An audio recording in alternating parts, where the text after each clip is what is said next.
Oi, Alessandra, Oi, muito Kelly. bom ter você aqui com a gente hoje para falar, né, desse tema que para nós aqui no Food Safety é bastante importante. Então, a gente vai falar um pouquinho aí, né, sobre essa importância da gente conseguir demonstrar a capacidade do laboratório interno, quando ele realiza análises que estão vinculadas aos programas de segurança dos alimentos, né? Principalmente aquelas análises vinculadas à PPRO e à PCC. Mas é óbvio que a gente quer que você traga aqui também as informações sobre o que você também acha importante que a gente tenha no laboratório, por ser um laboratório de uma indústria de alimentos e que está ali fazendo ensaio, liberando o resultado para liberar a produção, liberar produto para o mercado, sabendo da responsabilidade que a indústria tem de colocar no mercado um alimento seguro. Então, é ótimo ter você aqui, né, com toda essa bagagem que você traz aí, tanto como auditora da ISO 17025, junto ao Inmetro, né, auditando aí laboratório no Brasil inteiro, inclusive fora do Brasil, e também o conhecimento que a gente sabe que você tem, e muito, dessa área toda relacionada à tecnologia de alimentos, à indústria de alimentos, né? E obrigada por você estar aqui, Eu que, e vamos conversar um pouquinho sobre isso, então. eu que agradeço a oportunidade, Kelly. Eu adoro, sempre que possível, né, falar sobre todas essas práticas dentro de laboratório, que é aquilo que eu sempre trabalhei a vida inteira, né, porque eu sou engenheira de alimentos, fiz iniciação científica, depois fiz mestrado, doutorado, quer dizer, sempre em bancada de laboratório, né? Minha vida inteira sempre foi dentro de um laboratório, então é uma paixão que eu tenho mesmo, então é muito gratificante poder dividir essa experiência que eu tenho dessa minha vida profissional, desses 30 anos já de formada, pra, sobre como que se usa, né, qual que é o conhecimento que a gente tem que ter de laboratório dentro de uma indústria de alimentos.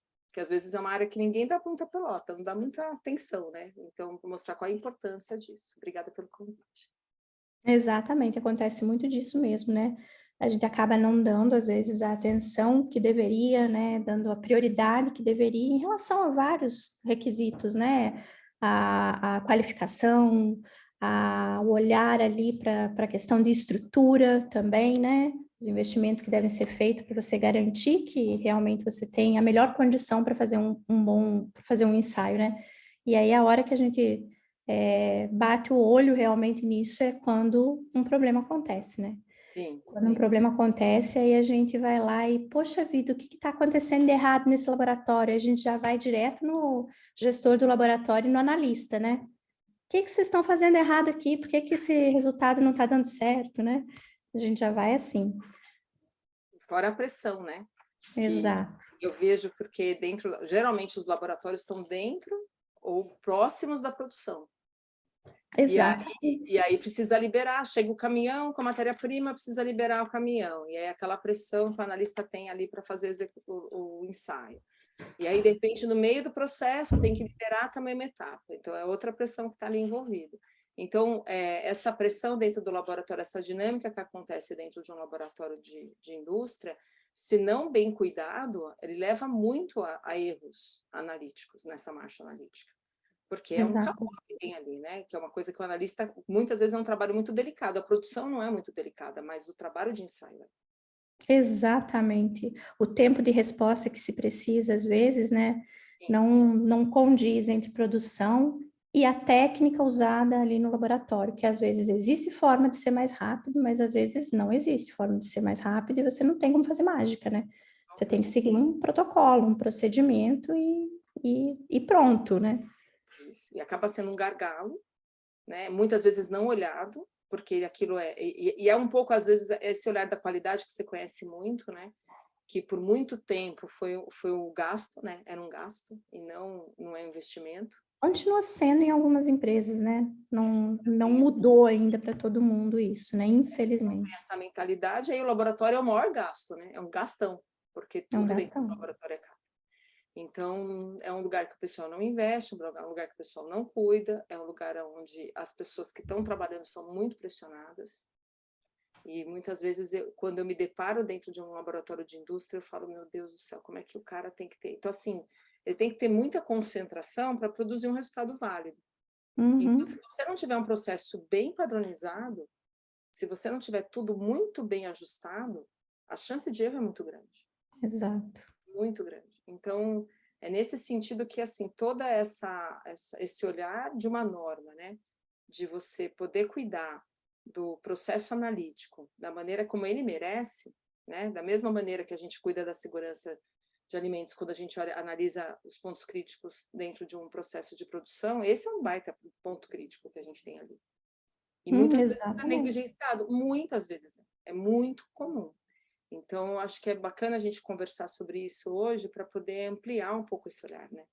Exatamente. Ter um pouco dessa visão da importância que a gente precisa, porque não adianta a gente depois lá, quando está fora, quando o produto foi liberado, quando está na mão do cliente, você se dá conta que você não está atendendo a rotulagem, você se dá conta que não está entregando a vitamina que deveria entregar, e você se dá conta que talvez a questão seja sensorial, ou pior, né? Aí tem recall. Exato. Né? Verdade. O recall está onde? Onde que mora, quer dizer, causa-se um problema para as pessoas, e aonde que a gente consegue confirmar que esse problema existiu naquele alimento é no laboratório. No laboratório. Nem precisaria ter saído, né? Muitas vezes. Em alguns momentos da minha carreira, eu me deparei com laboratórios de fábrica. Tanto que a própria CGEC tem acreditação, e se você olhar a acreditação do código do laboratório que é acreditado, CRL é laboratório normalmente externo e CLF é laboratório de fábrica. Então, dentro da acreditação já tem os laboratórios de fábrica e outros laboratórios também têm atuado. Obrigada. E, Alessandra, você percebe que essa procura da acreditação do laboratório de fábrica está vinculado a uma necessidade de uma norma de segurança dos alimentos? A empresa tem lá uma certificação e uma norma de segurança dos alimentos, seja ela FSSC, BRC, IFS, e aí ela vai lá e busca a acreditação do seu laboratório, porque está vinculado aí a análises que eles realizam internamente, que está associada à segurança dos alimentos, ou você também identifica que tem empresas que não têm uma certificação em segurança dos alimentos e que mesmo assim procuram a acreditação do laboratório? Então, eu vou te dizer bem claramente, tem duas situações de laboratório de fábrica. Uma, que é basicamente os frigoríficos, que é quando o regulamentador assim o exigir, que agora nem exige mais, mas se exigia. Então, quando era uma obrigação do regulamentador, esses laboratórios de fábrica, sim, buscaram acreditação, inclusive teve um grande movimento da acreditação desses laboratórios no passado, e aí eles estão mantendo a acreditação por conta disso, né? Porque aí, uma vez conquistado, está sendo mantido mesmo porque muda o governo, mudam as políticas e também tem a questão toda internacional, né, de barreira sanitária. Então, o exportador, se não é uma questão interna, é porque é importante para a exportação, então eles também têm mantido a acreditação. E o outro caso são os laboratórios de fábrica de empresas normalmente muito grandes, normalmente multinacionais, onde eles já compreendem a importância do laboratório estar acreditado. E eles vão em busca da acreditação para o reconhecimento da competência. E uma terceira forma também, além de ser uma política internacional, às vezes é uma política da gestão da qualidade da corporativa da empresa. Porque muitas vezes há disputas entre o laboratório e a produção, por conta de resultado analítico. Então, quando a qualidade tem uma grande autonomia e ele busca essa excelência, ele busca acreditação para demonstrar a competência do laboratório da sua fábrica perante a qualquer questionamento de cliente, fornecedor ou mesmo cliente interno. E aí ele busca. Então, a gente tem esses casos são os mais comuns. É muito raro uma empresa ou nacional, de pequeno porte, que está em busca de, por exemplo, uma certificação na área de segurança de alimentos, que de maneira voluntária peça acreditação. A gente recebe muita consulta nesse sentido, mas muitas vezes falam, a gente não quer acreditar, a gente quer entender um pouco sobre a 17.025, quer implementar a 17.025, mas não quer acreditar. Então, isso é o mundo mais comum nesse sentido. Entendi. Agora, Alessandra, antes da gente falar, né, especificamente desse requisito, pensando um pouquinho no que você falou, né, que quem hoje busca a acreditação do laboratório são aí ou os frigoríficos, que aí tem toda essa questão realmente, né, da propriedade nacional do frigorífico, né, que acho que eu já participei em alguns momentos em que eu ouvi esse termo ser utilizado, né, que os frigoríficos, eles são quase que uma propriedade nacional por conta da exportação, que é o que não acontece ainda em outras áreas de alimentos do nosso país, né, em alimento industrializado. Mas o frigorífico, a gente sabe que exportação abre essa necessidade, né, de você ter algumas garantias diferentes aí, e essa questão, então, que você falou também das grandes empresas que buscam porque já tem esse entendimento da importância disso para a garantia do resultado que está emitindo e pela importância, pelo impacto que dá aí essa questão da segurança do alimento que eles produzem. Mas a gente sabe que nós temos pequenas, médias, grandes e muito grandes, né, espalhadas nesse Brasil inteiro. E todo mundo oferecendo alimento para as mesmas pessoas, né? Todos somos consumidores, indiferente da marca que a gente está comprando. E aí, o que que a gente pode pensar, assim, em relação a essas empresas pequenas e médias, e até algumas empresas grandes, que têm os seus laboratórios internos, que realizam análises para identificar parâmetro legal, né, às vezes lá de RTIQ, que então não pode liberar aquele produto se não estiver atendendo aqueles parâmetros de legislação, e para atender os requisitos de segurança dos alimentos. Aí esses laboratórios internos, às vezes, eles fazem essas análises de monitoramento internamente e fazem as análises de verificação, ou existe alguma outra forma de verificação que eles fazem externamente. Mas o dia a dia ali, a liberação, está acontecendo com as análises de processo do laboratório interno. O que que a gente pode orientar para esses laboratórios, assim, tipo, o que é o mínimo que esses laboratórios precisam ter para garantir que o resultado emitido seja seguro, que a equipe ali do laboratório, que o responsável pelo laboratório, ele consiga ter uma segurança. Não, o resultado que eu estou emitindo, eu não tenho 17.025, eu não estou participando de um ensaio de proficiência, a minha empresa não tem uma certificação em FSC, em IFS, mas eu tenho segurança no meu resultado. O que é o mínimo que esse laboratório precisa olhar, que essa empresa precisa liberar de recurso mesmo para que esse laboratório consiga atender? Bem, se você for pensar o que vai acontecer desde o início, né, quando ele fala, vou montar um laboratório, nós vamos montar um laboratório. Então, ele vai montar um laboratório, ele vai arrumar um espaço físico, às vezes dentro da própria produção, ou com uma portinha que sai da produção, isso não é incomum. E ele vai definir os métodos. A primeira coisa que a gente faz no laboratório, né, depois que a gente define uma estrutura física, são os métodos. Uma vez definidos os métodos, a gente vai partir para na verdade, a gente vai fazer toda a parte de recursos envolvidos com esses métodos, né? Então, a gente desenvolve um método e dali vai seguindo. Vai tendo equipamento, vai tendo os reagentes, e assim vai desenvolvendo. Então, quando um laboratório quer usar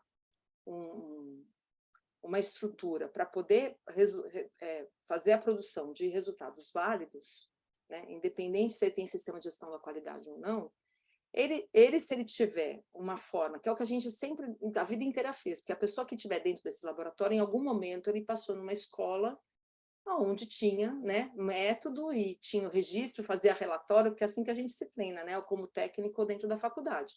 Então, ele vai ter que olhar para aquilo da mesma maneira que ele sempre olhou. A diferença é que ele vai ter um rigor naquilo que ele olha, porque a gente muito comum a gente dar um jeitinho, né? Esse é o jeito brasileiro, né? Ah, não tem o jeito certo de fazer, eu vou fazer desse jeito. Ah, não tem exatamente o Becker que eu tinha que fazer, eu vou usar esse aqui. Então, num primeiro momento, quando você pensa em produzir resultados analíticos válidos, você vai seguir a norma, você vai pegar uma norma de referência linkada com aquilo que você produz.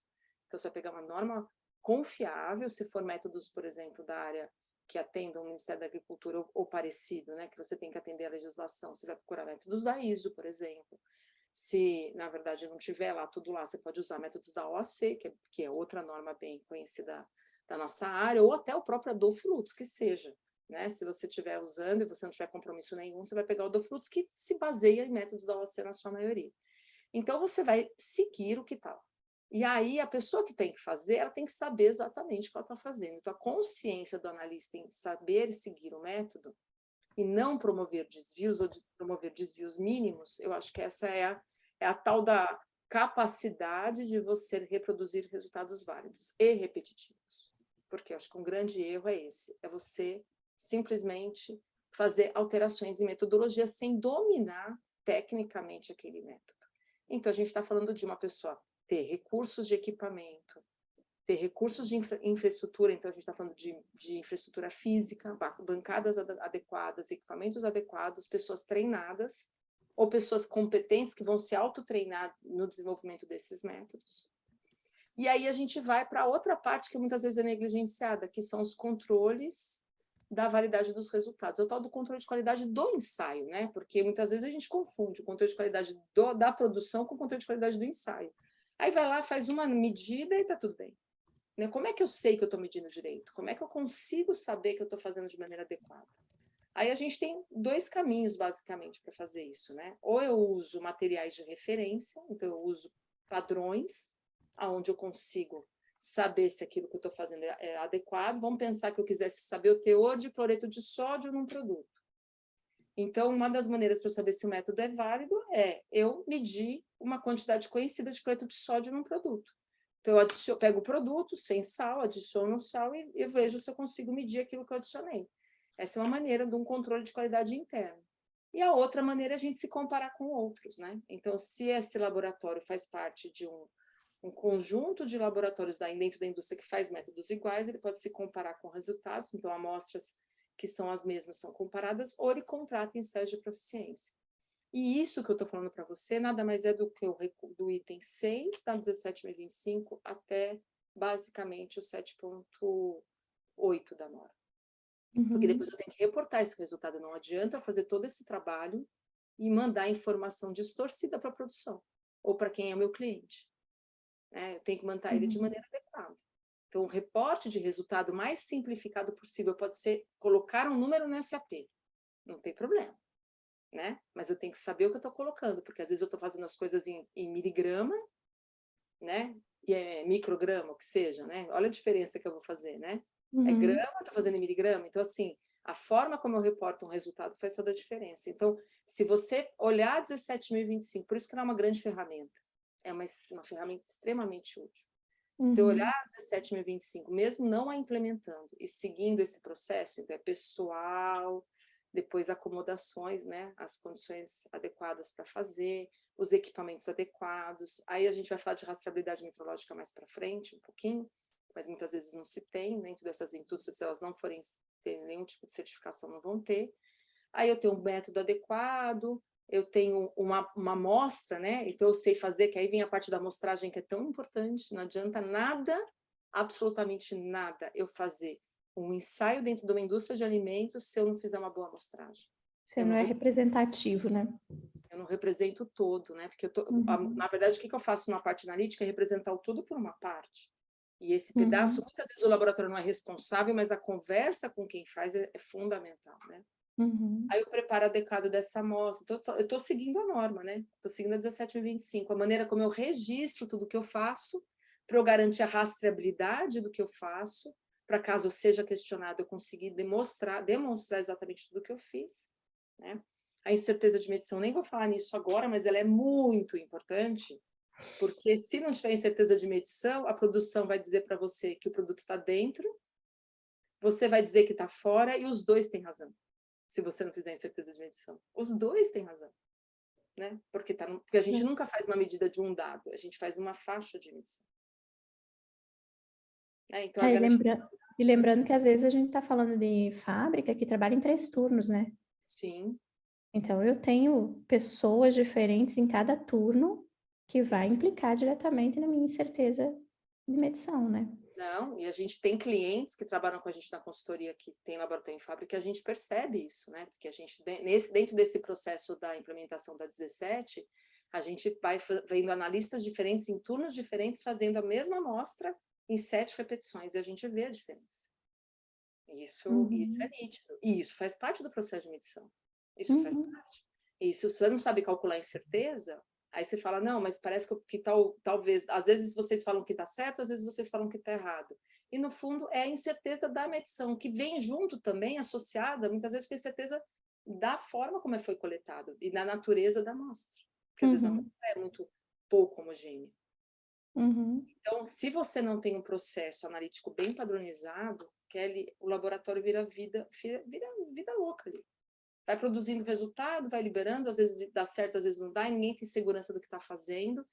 Então, dentro de um laboratório de fábrica, que o resultado é imediato, porque quando você tem um laboratório terceirizado, ele está lá fazendo os ensaios, ele não conhece o contexto, ele não tem a pressão dentro de um laboratório de fábrica. Então, ele está lá tranquilo fazendo. Por isso que, muitas vezes, o laboratório de fábrica utiliza um laboratório externo para comprovar seus resultados. Porque o laboratório externo está fora desse contexto. Ele tem toda uma possibilidade de fazer aquele resultado de uma maneira mais exata, porque ele está num ambiente muito mais controlado do que o ambiente da fábrica. Né? Então, se você não segue método, se você não seguir as diretrizes da 17.025, a chance de você produzir resultados inválidos e aí aumentar o estresse, sempre estar em conflito com o seu cliente, é enorme, é enorme. Não sei se... Não, tá ótimo. Eu concordo plenamente, assim, acho que a gente, quando a gente fala, né, em ISO 17025, a ISO 17025, para mim, é uma das normas mais difíceis que tem, né, das que eu já trabalhei com implementação, é uma das mais difíceis, mais complexas, dada realmente o impacto que ela tem, né, em trabalhar com um laboratório que presta serviço, que não é só laboratório de alimentos, inclusive, né, são todos os laboratórios, então, o impacto que tem realmente no resultado ali que está emitindo é muito grande, é muito importante, então não teria como não ser complexo, né, a gente não tem outra forma. Mas a gente consegue levar isso para dentro das fábricas, na realidade das fábricas, né? Que é diferente. Então, a fábrica ali, ela está responsável por aquele resultado que ela está emitindo do produto dela, para o processo dela. Muitas vezes a fábrica não está fazendo análise de um patógeno, né? Ela está fazendo análise de alguma coisa relacionada a uma liberação realmente, ou vinculada ao parâmetro daquele produto, né? Então, esse produto só pode ir para o mercado se ele estiver nessa característica, porque esse é o padrão que nós temos aprovado com os nossos consumidores, esse é o que vende, então eu preciso manter dentro dessas características. E também, às vezes, vinculado a algum ou outro parâmetro associado à segurança também, mas ela não faz só isso, né? Ela tem outras formas de controlar e a análise, ela é, às vezes, um ponto também, né? Então, ela pode levar a ISO 17025 para dentro do laboratório para a realidade dela, né? Não dá para dizer não dá para fazer. Não, dá para fazer dentro da realidade que tem ali, dá para fazer e é importante fazer, né? A gente sabe exatamente isso, aquela correria da fábrica, e aí uma coisa que eu percebo muito em fábrica é assim, quando começa a dar diferença em resultado, de um turno para o outro, de um analista para o outro, e aí às vezes o pessoal da produção mesmo já pega e faz assim, leva lá agora que está o fulano analisando, aí depois leva agora que está a outra pessoa para você ver a diferença que vai dar, sabe esse negócio? Isso acontece. E aí, quando começa a acontecer de dar essa variação no resultado da análise no laboratório da fábrica, e a produção começa a fazer aquela pressão, não, mas como é que você vai me dizer que está fora se antes mesmo analisou e estava dentro? Aí entra tudo isso que você falou, desde a amostragem, da representatividade daquele ensaio, até todo o restante, o método, o analista, o equipamento, tudo. Mas aí o laboratório não tem força para responder a isso, porque às vezes não tem realmente implementado a base desses requisitos, que se implementado vai dar esse suporte que o analista precisa, que o gestor do laboratório precisa para dizer, eu tenho certeza do que eu fiz, ou mesmo para dizer, realmente eu estou errado, ou sim, existe a possibilidade da gente estar errando, sabe por quê? Por conta disso, disso, disso e disso que está faltando aqui. que eu não estou fazendo porque eu não tenho recurso para fazer, ou que eu já avisei que deveria seguir assim, assim, assim, assado, mas a gente não segue, né? Dá esse suporte para a estrutura, né, dali da equipe de segurança dos alimentos, para poder ter esse embasamento para responder e para entender realmente onde estão as falhas do laboratório interno, né? Então, acho que é uma realidade que a gente consegue levar, sim, pegar essa norma e levar ela para o nosso dia a dia, dentro do que é necessário implementar. Então, assim, de uma maneira bem geral, a gente poderia dizer que para qualquer laboratório, no mínimo, o laboratório precisa avaliar, né, desde a época da estruturação lá, da aquisição dos equipamentos, avaliar se o equipamento que está comprando, porque às vezes a gente também pensa muito em comprar coisas alternativas, né? E aí a gente compra coisas alternativas, como você falou, é para usar um becker de tanto e eu não tenho e eu uso outro do volume tal, eu uso outro tipo de... Peraí, mas no método está escrito o quê? Então, o levar a sério o que está escrito no método, né? Então, seguir um método de referência, um método aprovado, um método que já foi testado, validado, que ele está ok, e aí seguir ele tal e qual, usando insumo e equipamento apropriado, e uma equipe treinada. No mínimo isso. No mínimo. E aí a gente pode expandir, né, a forma de pensar, né? Se você quer que os resultados que você esteja produzindo dentro do seu laboratório sejam comparados com qualquer um que faça o mesmo método, da mesma maneira, né, seguindo a mesma norma, no mundo inteiro, você não pode fugir do conceito da rastreabilidade metrológica. E por isso que toda a fábrica, né, principalmente por conta dos pesos e das medidas, né, dos IPENs que eles cuidam aí, das balanças, por isso que toda a fábrica vai ter um plano de calibração. Toda fábrica tem um plano de calibração, fábrica de alimentos. Com a certificação, não. Vai ter um plano de calibração e manutenção de equipamento. E o laboratório não está fora disso. Né? Porque também, se eu quiser produzir resultados que sejam comparáveis, então, se eu vou pegar e vou produzindo dentro do meu laboratório, estou lá toda hora fazendo. E aí, uma vez por ano, eu quero validar que o meu laboratório está fazendo direito e eu mando para um laboratório externo, acreditado, 17.025, bonitinho, para comparar com o meu resultado, para dizer, olha, eu sou bom que nem eles são bons também. Não adianta eu fazer isso se eu não tiver os meus equipamentos calibrados para eu saber o quanto eles estão sendo exatos. Por quê? Porque eles estejam muito fora do que eles deveriam estar. Então, o conceito de rastreabilidade é importante aqui, entra no conceito da 17.025 do item 6.5. E isso se aplica tanto para equipamentos, como para padrões, como para cepas de referência, que é outra luta dentro de laboratório você colocar uma cepa. Exatamente. Como é que você sabe? Aliás, não é incomum, né, os laboratórios acharem que estão em busca de salmonela e nunca dá salmonela e o método não está pegando ninguém mesmo. Pega salmonela, não pega ninguém. O famoso não pega ninguém. Porque você nunca testou com uma salmonela o que você faz, né? Então, você nunca sabe se de fato você está pegando. Então, você está falando negativo, negativo, um belo dia você leva um susto que a Anvisa vai lá e faz um recall recolhe o seu produto. E isso não é privilégio de ninguém, porque a gente acabou de passar por um processo desse na Inglaterra, não foi? Né? Exatamente. Então, a gente, na verdade, não é. E aí você fala, puxa, mas dentro das normas de segurança de alimentos, eu vou pôr uma cepa de salmonela no laboratório? Aí você fala, vai colocar. Você vai colocar, mas você vai colocar dentro dos cuidados de biossegurança. Ninguém vai sair Exato. balançando. Aliás, é mais comum as pessoas saírem de casa e levarem salmonela junto consigo para as fábricas do que a cepa de salmonela dentro do laboratório bem cuidado sair espalhando. Congelada. E ser espalhada por aí. Então, assim, quando a gente não tem esse cuidado, isso acontece. Então, é importante que você, no processo de garantir que os seus métodos sejam válidos, que você tenha padrões para que você consiga comprovar essa validade.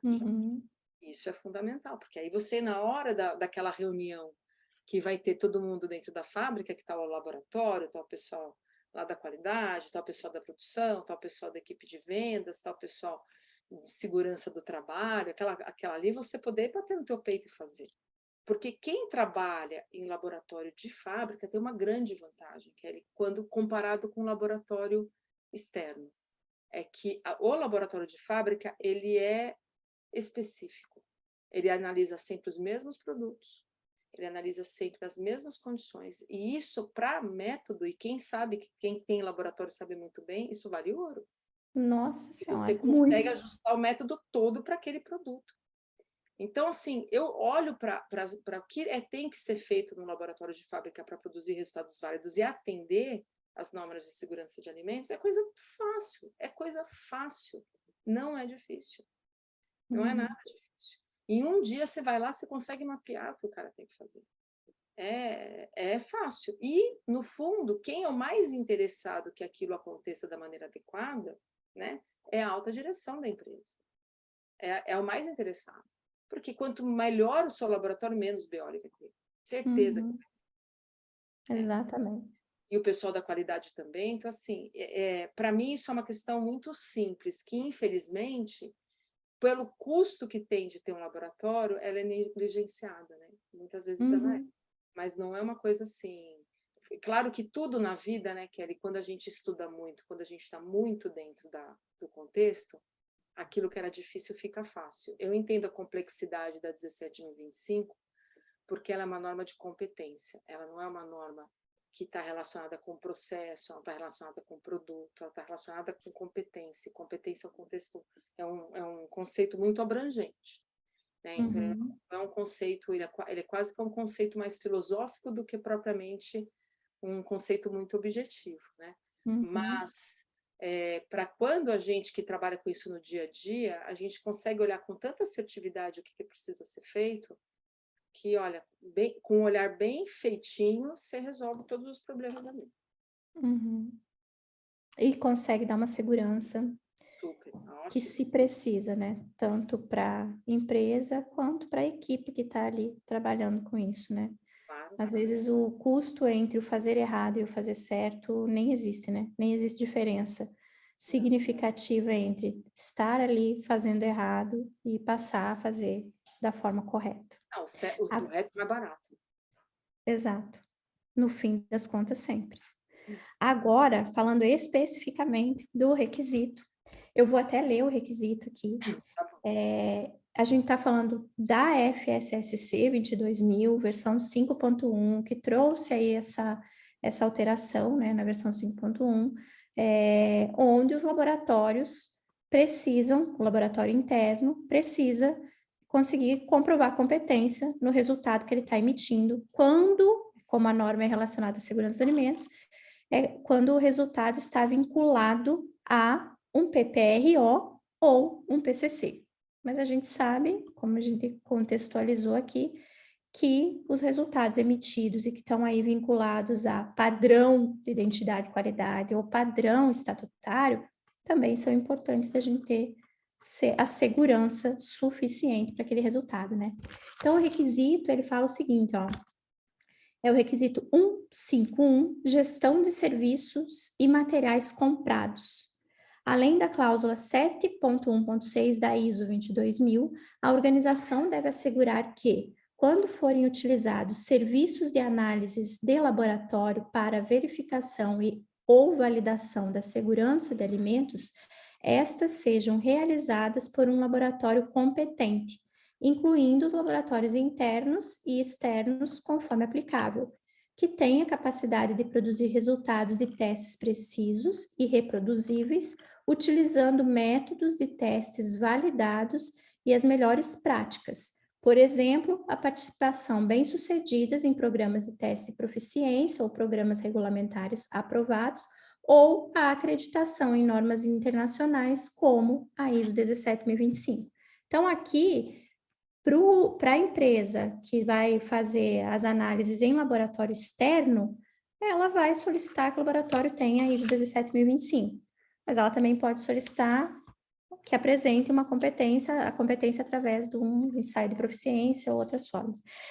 De uma maneira geral, é mais fácil para a empresa, né, solicitar que o laboratório tenha a 17025 e eu acho que é importante a gente frisar aqui, Alessandra, que eu ainda vejo isso acontecer. Não é só o laboratório ter a acreditação, é o ensaio que você precisa estar no escopo daquele laboratório. né? Sim. Então, precisa ter essa avaliação quando vai fazer a aprovação. A análise está no escopo do laboratório? Está, então, ok.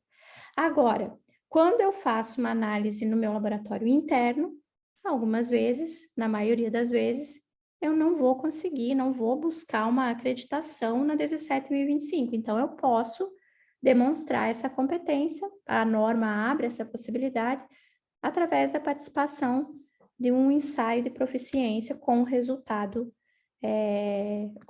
bem sucedido, né? E aí, fala aqui um pouquinho para a gente sobre isso. Para eu participar do ensaio de proficiência, qual é o caminho que eu tenho que traçar até chegar a esse ponto? Porque não é simplesmente procurar um laboratório que eu tenha ali o ensaio que eu preciso, mandar a amostra e analisar, né? Eu Não. preciso de todo um preparo anterior. Eu acho que é isso que a gente tem que trazer aqui hoje para quem está nos assistindo aqui, acompanhando, para entender o que a gente precisa preparar, olhar antes de participar do ensaio de proficiência. Então, vamos fazer um exercício primeiro aqui de imaginar que você está passando por uma, quer dizer, a empresa está passando por uma auditoria na FSC e o auditor chegou no laboratório. E aí chegou esse pedaço e ele olhou para esse requisito e falou, e agora? Como é que vocês estão atendendo esse requisito? Porque é assim que o auditor deve se portar, né? E aí, como é que vocês estão fazendo para atender? E aí o laboratório pode, né, chorar, sentar e chorar, então falar que nem tinha lembrado, porque é um requisito complementar e estava lá escondido, ele não tinha prestado atenção, né? Espero que não seja esse o caso, né? Mas ele vai, na verdade, apresentar os mecanismos nos quais ele está fazendo os ensaios de maneira que ele garanta que os resultados sejam precisos e sejam reproduzíveis, né? Eu acho até que a norma é boazinha, porque ele fala de preciso, nem fala de exato, né? O ideal seria que fossem exatos, porque o reproduzível, na verdade, o preciso já está dentro do reproduzível, né? O ideal é que sejam exatos e reproduzíveis. Aí a gente estaria falando direitinho. Mas o fato é que, assim, se o laboratório resolve participar de ensaio de proficiência, e o que é na área de alimentos ensaio de proficiência para nós, né? Ensaio de proficiência não é uma comparação bilateral, não é uma comparação interlaboratorial com mais 2 laboratórios. Ensaio de proficiência requer, e tem uma norma de ensaio de proficiência, então, requer o quê, né?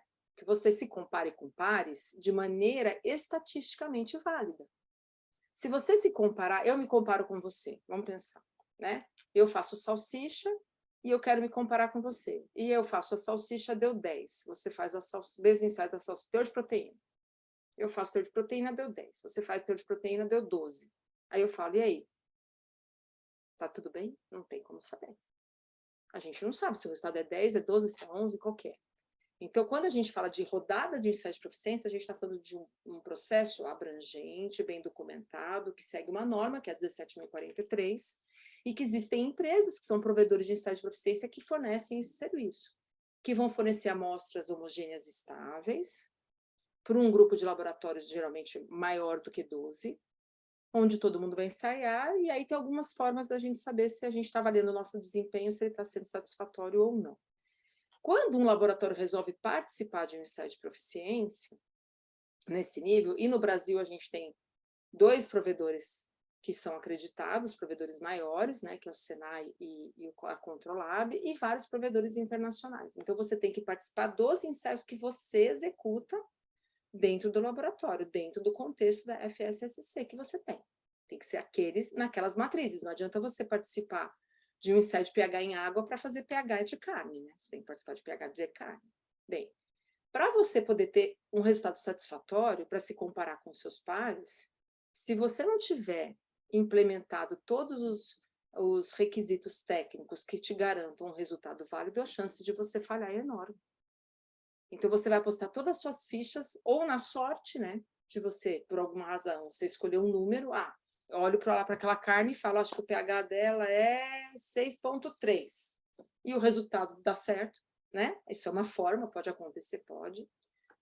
Ou você faz o quê? Você segue aquilo que a gente acabou de falar, né? Eu tenho um método válido, porque quando eu contrato um ensaio de proficiência, Tem ensaio de proficiência que é método dependente, então todo mundo tem que ter a mesma metodologia, ou não, então o próprio provedor vai dizer, se são, por exemplo, proteína, você pode fazer por combustão, pode fazer por Kilton, né? Então, às vezes o ensaio é método dependente, às vezes ele não é.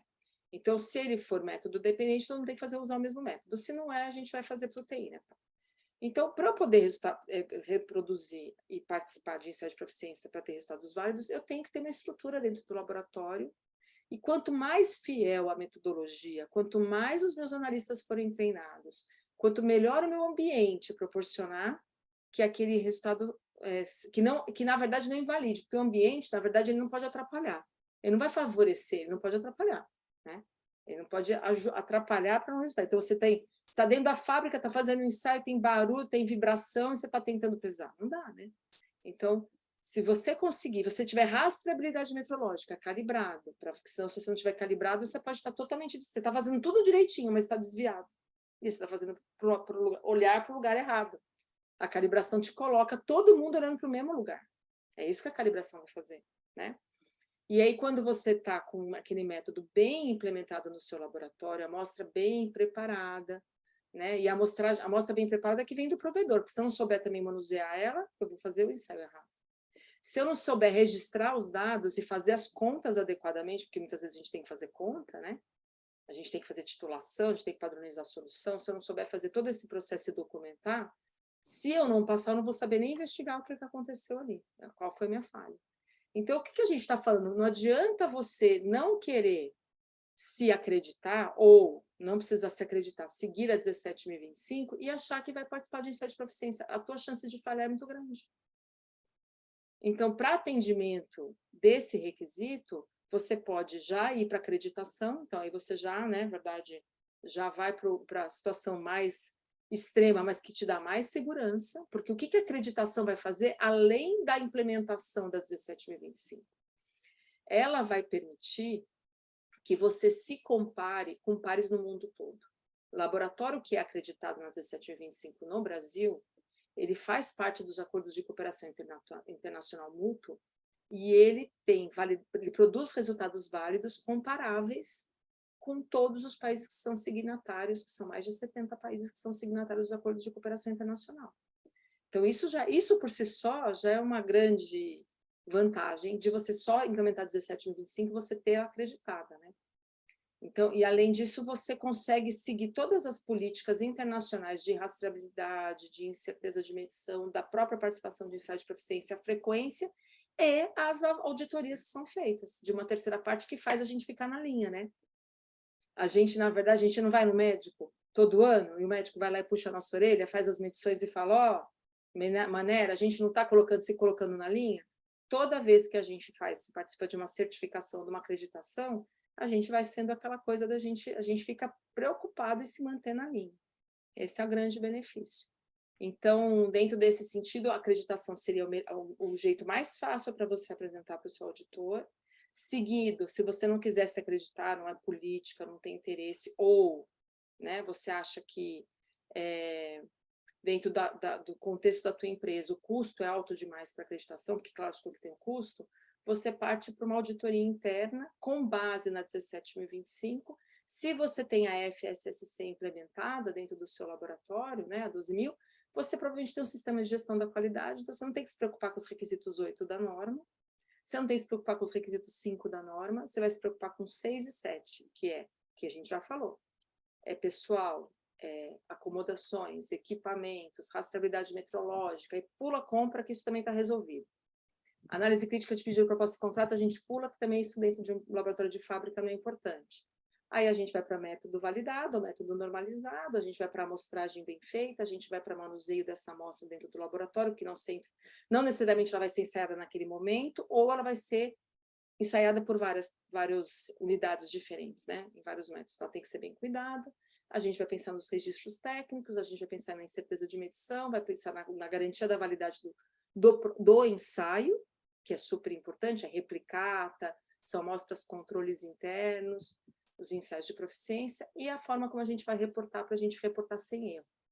Se a gente não fizer, e a gente faz uma auditoria interna só desses requisitos, apresenta para o auditor que você está atendendo a 17.025. né? Então, essas são as maneiras como você tem para trabalhar, e sem isso, você vai ficar andando. Eu uso um exemplo todo mundo acha graça, mas eu acho que é um jeito bem fácil de explicar o que a 17.025 faz por você. Faz você dançar numa mesa de plástico com um pé no meio, sem 17.025, sem nada disso implementado. Ou você dançar em cima de uma mesa de concreto, cheio de pé, quase que é um tubo, e aí você samba lá sem problema nenhum, porque quando alguém questionar seu resultado, o que não vai te faltar é argumento para você dizer que o teu resultado é válido. É lá que você quer ficar. Né? Seguro, né? Seguro. É isso aí. Alessandra, acho que tá ótimo, né? Não sei, se alguém tiver alguma pergunta aí, gente, quiser mandar, pode colocar aí no chat que a gente vai direcionar aqui e tentar responder. Enquanto a gente vê se alguém tem alguma pergunta para mandar, Alessandra, para a gente ir encerrando. Se você fosse orientar um auditor de FSSC, um auditor das normas de segurança dos alimentos, que vai lá auditar um laboratório, com base no que está escrito aqui. Sim. É esse requisito que ele vai chegar lá e auditar. O que você daria de dica? Vou dar um exemplo. Se eu sou uma auditora, eu chego lá para auditar e eu peço para ele como é que ele comprova e ele me apresenta a participação em ensaio de proficiência. Ele faz lá 5 ensaios que estão vinculados à PCC ou PPRO.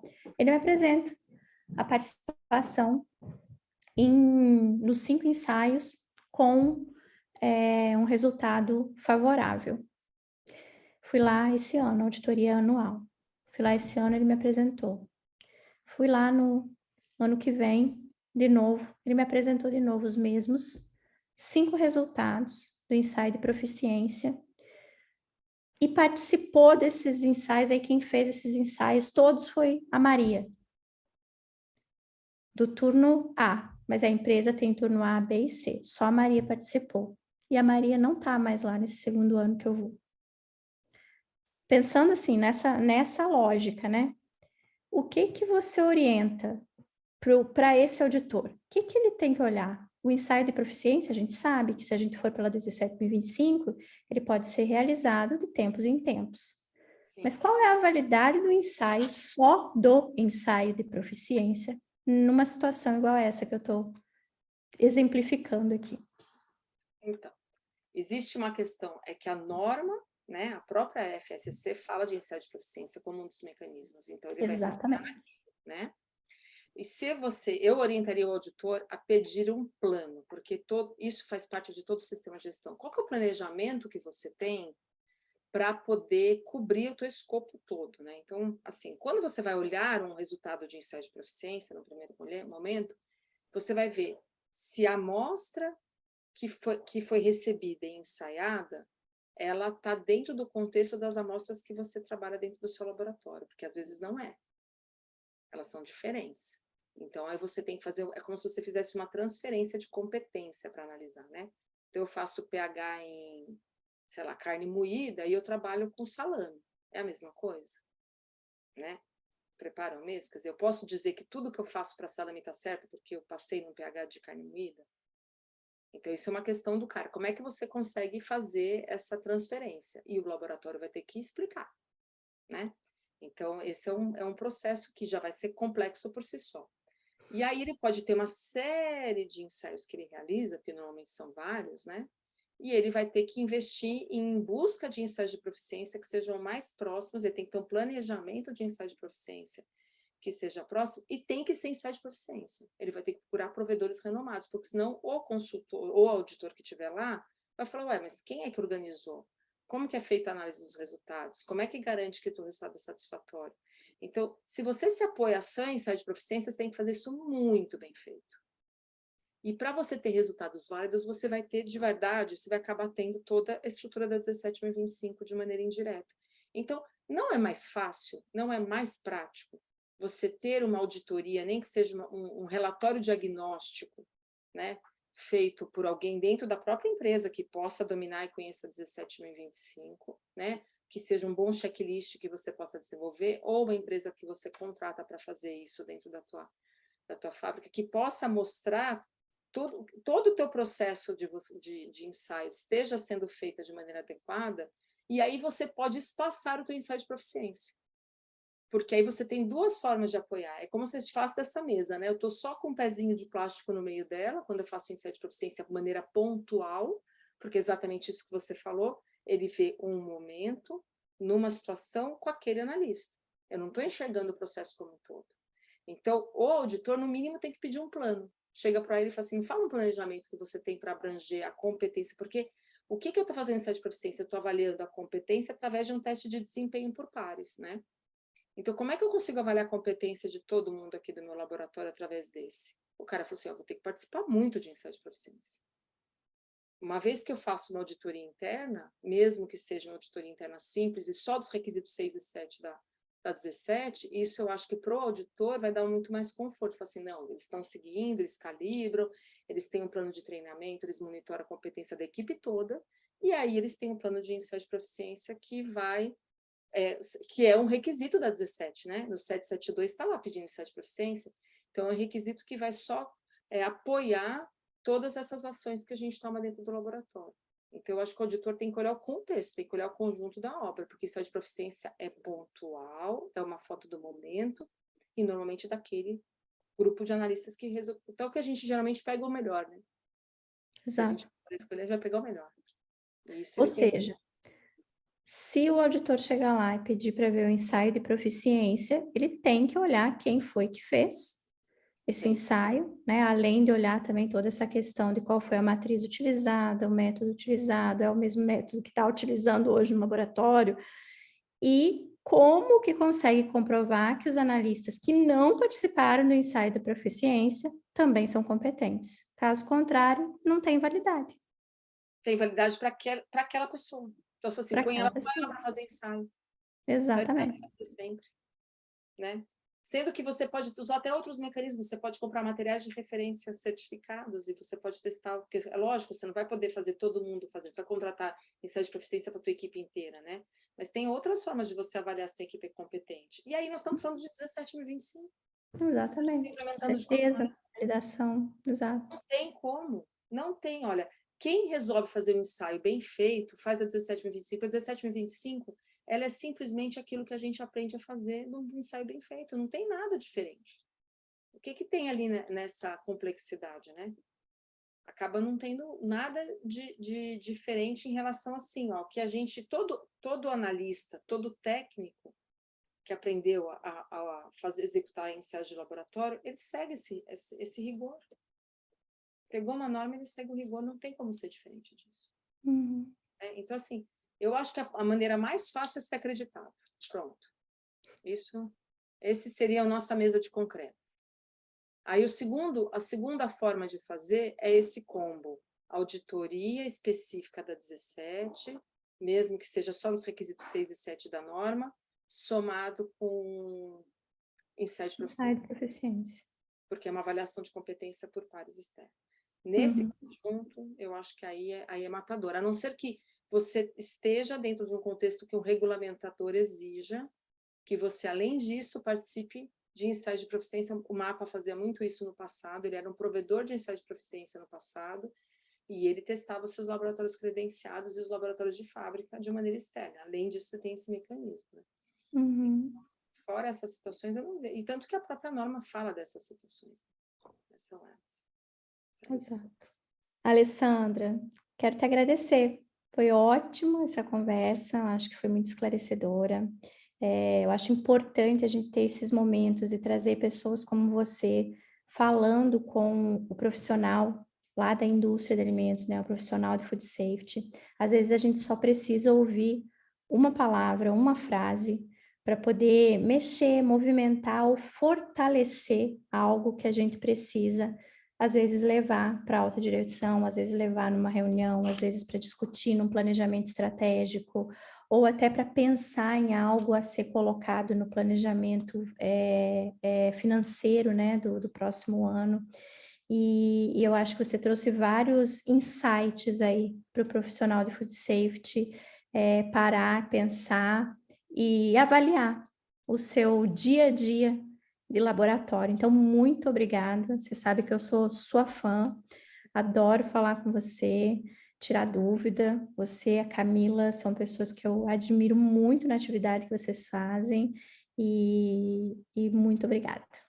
Eu que agradeço a oportunidade, Kelly, para poder falar um pouquinho, né, desse mundo do laboratório, que dentro do Food Safety é um pedacinho, né, mas é um pedacinho que às vezes é negligenciado e para nós que a gente só trabalha com isso, a gente consegue ter uma clareza dessa importância, né? Então, é importante essa oportunidade de a gente poder defender esse ponto de vista, né? E esse olhar com carinho para a área da análise dos alimentos dentro da indústria. Obrigada, eu que agradeço o convite e me coloco à disposição, você sabe, o que precisar, qualquer um de vocês precisar, eu estou à disposição. Obrigada.